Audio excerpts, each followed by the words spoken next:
Lagos, situated in the southwestern part of Nigeria, is the largest capital in the country, a melting pot for all, a city like none in Nigeria.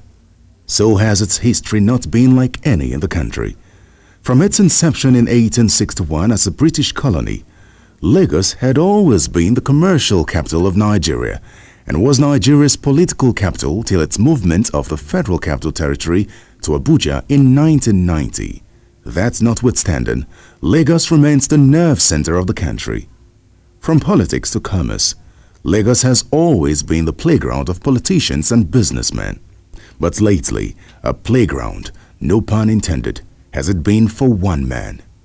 The great Lagos that we know, the city of dreams and hope, a place where fairness and equity was the watchword, is no longer that Lagos of our dreams. Rather, it has become a mystery how just one man can play the masquerade and the masquerader in a macabre dance, taking the populace nowhere but misery, poverty and doom.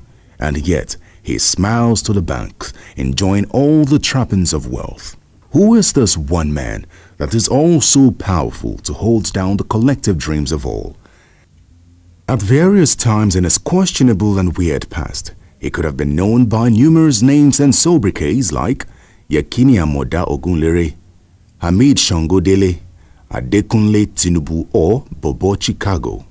But he is known and addressed today as Ashiwaju Senator Bola Ahmed Tinubu, the Jagaban of Bogu Kingdom, a former senator representing Lagos West Senatorial District, former governor of Lagos State on the platform of the Alliance for Democracy AD, and current national leader of the All Progressives Congress, APC.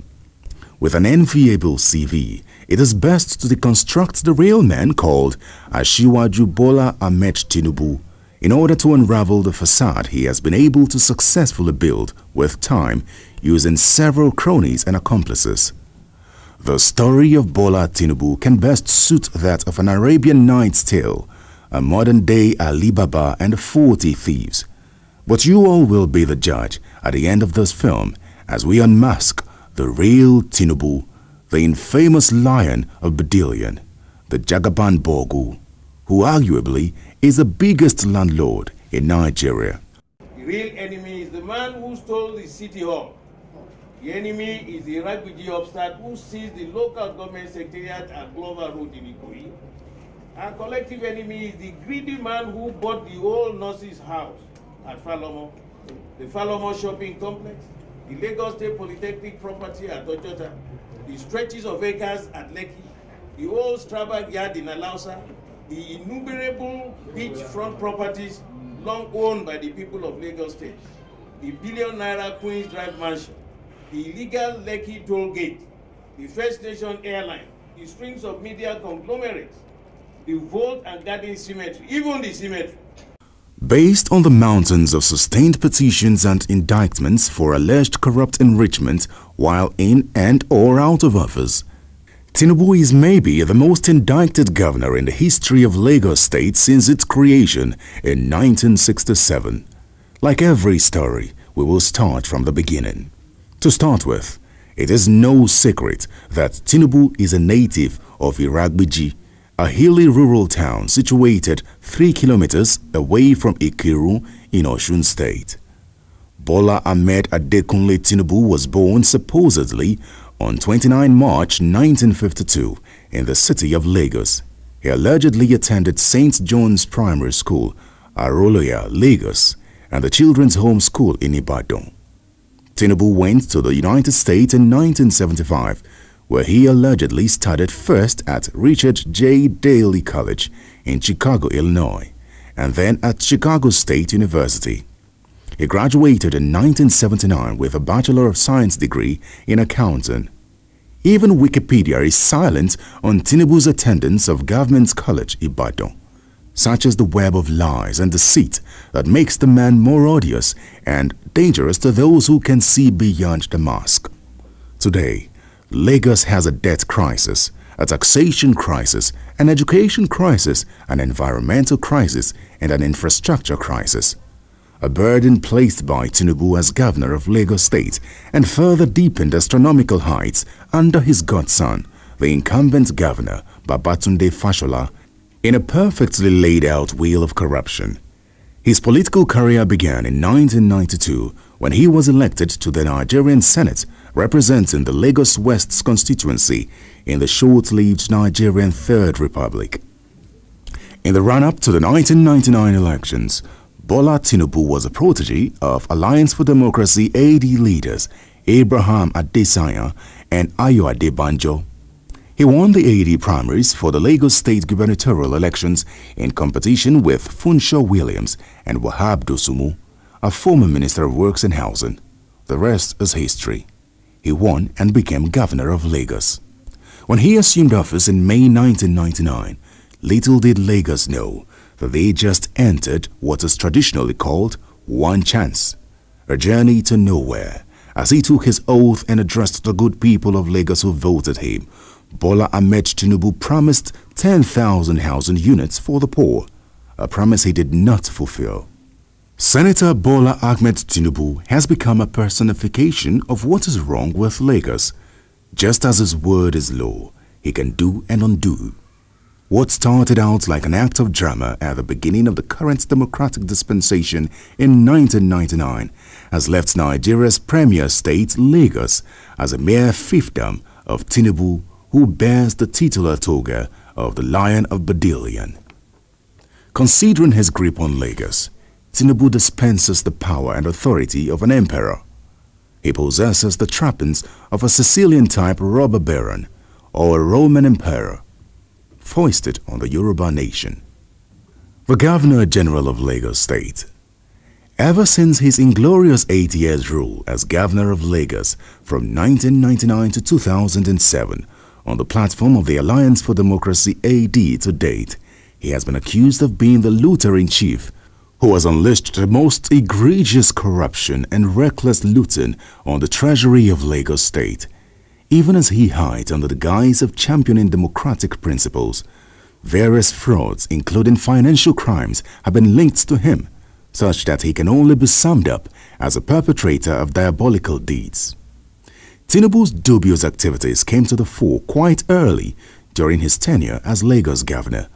After just being sworn in 1999, the late legal luminary and human rights lawyer, Chief Gani Fawemi, instituted legal actions challenging Tinubu's academic qualifications, which were discovered to be forged.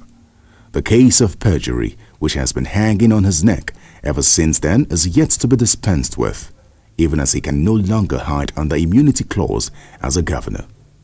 Being the questionable character he is said to be, the only response Tinubu could give to the premeditated Lagos House Assembly ad hoc committee set up to clear him of the perjury charge raised against him by Chief Fawemi in 1999 was to admit full responsibility for some of the needless errors, whatever that means. He told the convoluted story to the Kangaroo Committee that as a result of the acrimonious primaries of the Alliance for Democracy in the run-up to the elections, that the information contained in both the Independent National Electoral Commission INEC form and the affidavit of loss of certificates were supplied by one of his political aides, Senator Tokunbo Afikuyomi. While the fraud spotted in the INEC form CF01 had exposed Tinubu as claiming that he attended St. Paul's Primary School, Aroloya, Lagos for his primary school education, the ad hoc committee helped him adjust it to the claim that he attended St. John's Primary School, Aroloya, Lagos. It was clearly a case of a grand fraud applied to cover an initial fraud, because all through the findings of the Kangaroo Committee, no mention was made of any testimony from any of Tinubu's classmates in the primary or secondary schools supporting his claim. One begins to wonder if Tinubu attended the school alone. In the INEC form CF01, to contest the 1999 elections, Tinubu made false claims that he attended Government College Ibadan. The detail was visibly omitted in 2003 when he ran for re-election. Hard as they try, the case has however refused to die, as questions are frequently being asked on what has happened. The irrepressible Senator Ogunlewe had asked then, did Tinubu lie under oath that he attended St. Paul's Primary School, Aroloya, Lagos, which was not and is not in existence, Government College Ibadan and the University of Chicago, the inglorious role played by the State Assembly to aid and abet Tinubu in this grand deceit could only be compared to Emperor Nero playing on his harp while Rome burnt. One begins to wonder the hold Tinubu has over the Assembly up to this present dispensation many years out of office. This is easily surmised with events that happened in 2007 after the inauguration of Fashola as governor of Lagos. Never in history has any parliament adjourned its official proceedings and marched to the private residence of a politician not holding public office to pledge the parliament unconditional allegiance to that politician. But that's exactly what happened in June 2007, immediately after the Lagos State Assembly was inaugurated by the governor, Raji Fashola, when 99% of the state parliamentarians rushed to BOLA Tinubu's private residence to pledge the Lagos Parliament's allegiance to BOLA Tinubu in his then private capacity, with the incumbent governor, Raji Fashola, merely looking on, having been pawned to remain in shock. Overlaying all of this is BOLA Tinubu's absolute personal control of Lagos state government. Tinubu has turned Lagos into oceans of poverty containing islands of wealth. No wonder he still bears the appellation Governor General of Lagos. Whatever that means, your guess is as good as mine. A look at history will do us all good if we are to understand the narcissist nature of the man Tinubu. Tinubu's tenure as Lagos State Governor ended on 29th May 2007 and Babatunde Fashola of the Action Congress took office. Fashola had been Chief of Staff to BOLA Tinubu and political godson of Asiwaju Tinubu. In April 2007, the federal government brought Asiwaju Bola Tinubu before the Code of Conduct Tribunal for trial over alleged illegal operation of 16 separate foreign accounts. In September 2009, the British Metropolitan Police were investigating a transaction in which the Tinubu-led Lagos state government made an investment in Econet, now Airtel.